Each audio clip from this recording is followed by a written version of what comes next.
Voilà, merci beaucoup pour ces clarifications.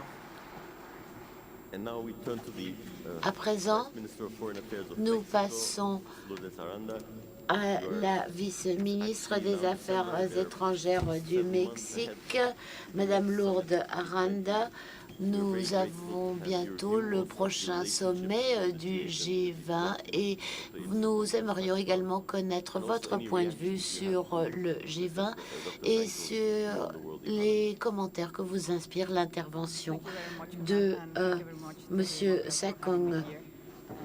Oui, merci beaucoup de m'avoir invité pour le Mexique. C'est une excellente possibilité non seulement de parler de ce que nous prévoyons pour le sommet prochain, mais également de dire ce que nous pensons du G20 d'une façon générale.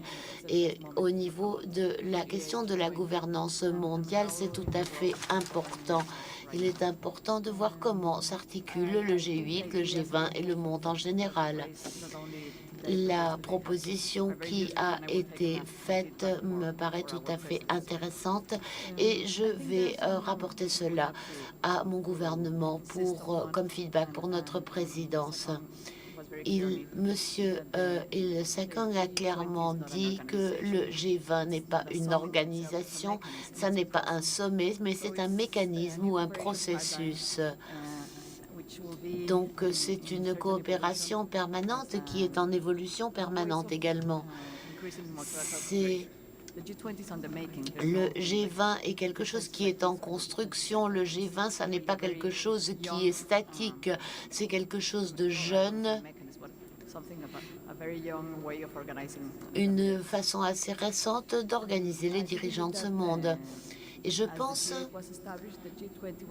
que comme le G8 a été établi, le G20 a également été établi par les dirigeants en réaction à une crise spécifique qui a eu des conséquences sans précédent sur l'économie mondiale. Et il s'agissait de trouver un consensus politique face à des défis mondiaux dans un monde de plus en plus interconnecté. Et je pense que c'est la façon dont le sommet a pu gérer correctement la crise de 2008 et de 2009. Et c'est la raison pour laquelle le G20 est un forum important pour la coopération économique. Et je crois qu'il faut néanmoins mériter ce privilège. Je crois que le G20 doit garder la prévalence sur les questions économiques mondiales et ceci, je crois, doit être un processus où il doit être clair pour chacun que le G8 n'aura plus dans 20 ans le pouvoir qu'il a aujourd'hui sur l'économie mondiale et qu'il y a aujourd'hui des pays qui constituent réellement une concurrence face à ce groupe. Et concurrence n'est peut-être pas le mot, mais des pays qui ont tout autant de capacité d'influencer les affaires mondiales que les pays du G8. Et donc je pense que peu à peu, le G20 va reprendre le flambeau et que ça sera le nouveau mécanisme informel dont il faudra tenir compte si l'on veut résoudre ou prévenir des crises.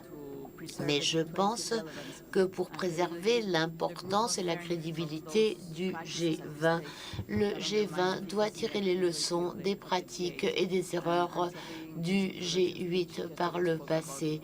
Et hier, il a déjà été question du manque de crédibilité du G8 et du G20, mais j'espère que le G20, lui, gardera une certaine crédibilité à l'avenir et que nous réussirons à continuer à œuvrer dans l'intérêt mondial. Et cela dépendra des résultats effectifs fournis par le G20. C'est vrai que le G20 ne doit pas surcharger son agenda. Il doit se concentrer sur les engagements qu'il a pris. Et nous sommes tombés d'accord sur toute une série de questions, mais nous devons vérifier régulièrement comment nous avançons sur ces questions et comment nous pouvons changer l'économie mondiale. Et je crois que la crise 2008, 2009 et maintenant, c'était peut-être aussi dû au fait que nous n'avons pas suffisamment mis l'accent sur tous nos engagements. Et je crois qu'il faut nous concentrer davantage sur tous ces aspects. Je pense que nous devons éviter la prolifération superflue des points à son ordre du jour. Nous devons nous pencher uniquement sur des questions mondiales et nous devons traiter dans les sommets uniquement les questions où nos dirigeants peuvent réellement apporter une valeur ajoutée.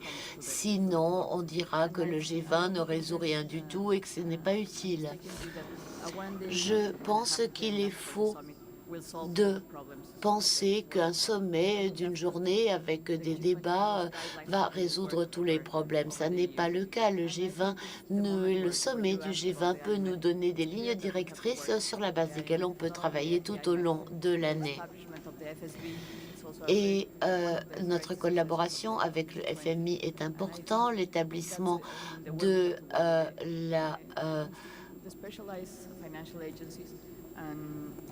des différentes organisations qui gèrent la crise sont très utiles pour nous et ça nous aide à faire notre travail au G20. Et même si ce n'est pas formel, nous avons des rapports de travail extrêmement étroits avec le FMI, avec la Banque mondiale, avec l'OCDE, etc. Et il y a toujours des sujets sur lesquels nous collaborons avec les différentes enceintes, que ce soit avec d'autres enceintes également, mais essentiellement c'est le FMI, la Banque mondiale et l'OCDE. Je pense également, en ce qui concerne la Troïka, que c'est une excellente option.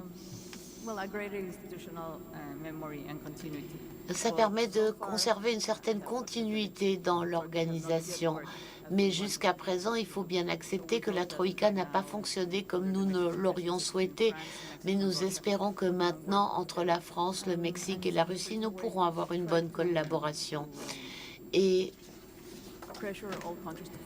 nous essayons de faire pression sur tous les pays pour qu'ils tiennent nos engagements. Mais je pense que le G20 n'est pas encore prêt pour un secrétariat permanent, car nous savons que les secrétariats ont tendance à avoir leur vie propre et que l'on risque parfois d'oublier un petit peu la vie profonde de l'organisation.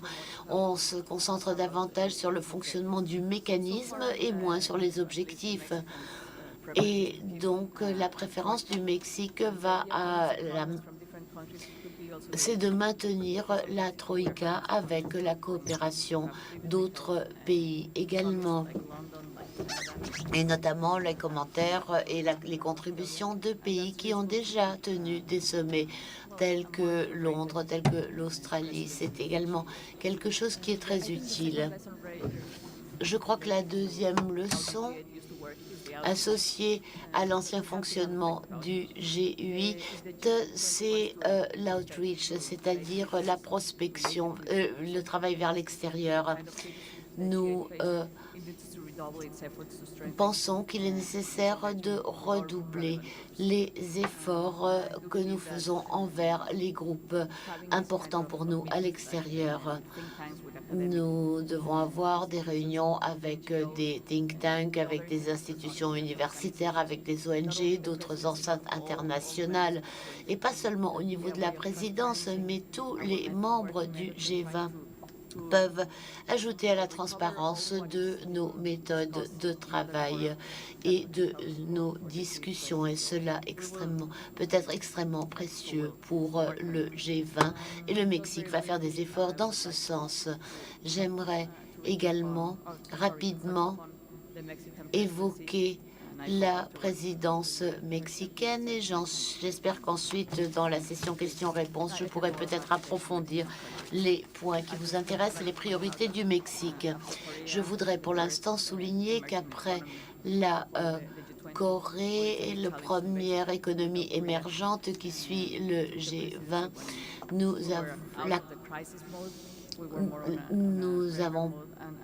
La Corée a pris la présidence à un moment où nous étions plus ou moins sortis de la crise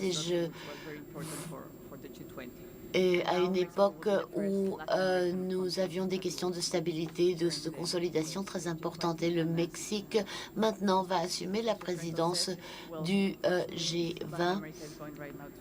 Et l'Amérique latine, heureusement, connaît actuellement une période de prospérité et nous espérons qu'il en restera ainsi dans les circonstances actuelles. Mais cela nous donne une certaine possibilité de parler de la façon dont l'Amérique latine, par le passé, a géré les difficultés auxquelles elle a été confrontée. Et je pense qu'il y a des leçons que nous pouvons en tirer pour l'Europe et la situation actuelle. Le Mexique a défini comme priorité comment retrouver la stabilité économique, car la croissance économique, le rétablissement de l'emploi et le rétablissement de la croissance, ce sont les questions essentielles. Les réglementations financières, comment, à travers le rôle du FMI, pouvons-nous prévenir des crises futures? Et il s'agira de définir le rôle du G20, le rôle du FMI dans ce contexte face à la crise actuelle. Et je crois que nous devons vraiment renforcer ces organisations. Troisièmement, la question du développement durable. Nous devons promouvoir la croissance verte et la reprise ne doit pas être séparée des efforts écologiques. Cela doit aller de pair. Et nous voulons donc promouvoir la mise en place de programmes également pour l'allègement de la pauvreté. Et cela sera également un aspect essentiel de la présidence mexicaine. Excusez-moi si j'ai pris davantage de temps que ce qui m'avait été attribué. Donc pour le reste de ce que j'ai à dire, j'attendrai la session questions-réponses.